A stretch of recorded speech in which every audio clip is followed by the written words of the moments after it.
Indira Priyadarshini Gandhi November 1917వ తేదీన జవహర్లాల్ నెహ్రూ, కమలా నెహ్రూల ఏకైక సంతానంగా అలహాబాద్లోని ఆనంద్ భవన్లో జన్మించింది.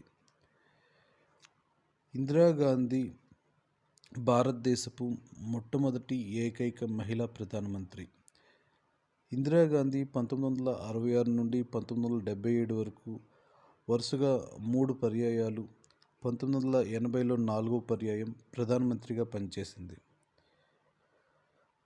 జవహర్లాల్ నెహ్రూకి మొదటిసారి ప్రధానమంత్రిగా ఉన్నప్పుడు ప్రధానమంత్రికి కార్యదర్శిగా జీతం లేకుండా పనిచేసింది.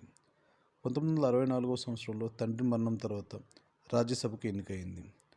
లాల్ బహదూర్ శాస్త్రి మంత్రిమండలిలో ప్రసార శాఖ మంత్రిగా పనిచేసింది. ఇందిరాగాంధీ 108వ జయంతి సందర్భంగా గుర్తు చేసుకుంటూ ఈ షాట్.